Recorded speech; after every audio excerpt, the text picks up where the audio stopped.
মাননীয় বিরোধী দলীয় নেতা। ধন্যবাদ মাননীয় স্পিকার।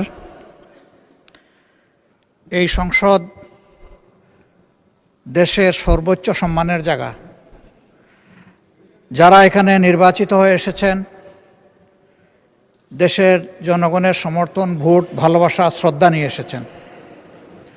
আমরা সকল সদস্যের প্রতি শ্রদ্ধা জানিয়ে বলবো, কোনো সংসদ সদস্য যখন দাঁড়িয়ে কোনো কথা বলবেন, তা নিয়ন্ত্রণ অথবা তাকে এলাও করার একক এখতিয়ার হচ্ছে মাননীয় স্পিকারের।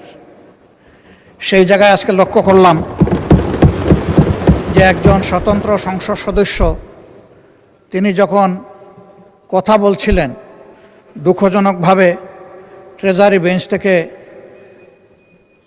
সম্মানিত কিছু সদস্য এমন কিছু অঙ্গভঙ্গি করেছেন যেটা আমার বিবেকে আঘাত লেগেছে।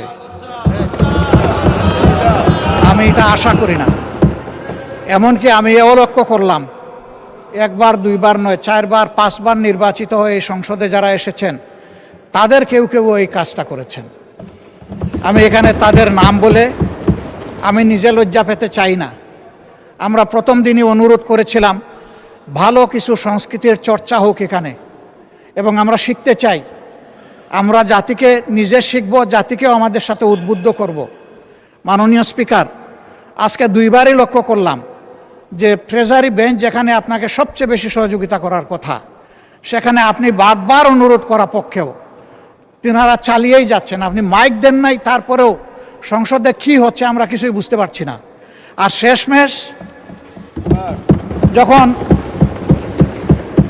মাননীয় সংসদ সদস্য রুমিন ফারহানার বক্তব্য চলছিল, বিষয়টা একেবারেই অগ্রহণযোগ্য যা করা হয়েছে।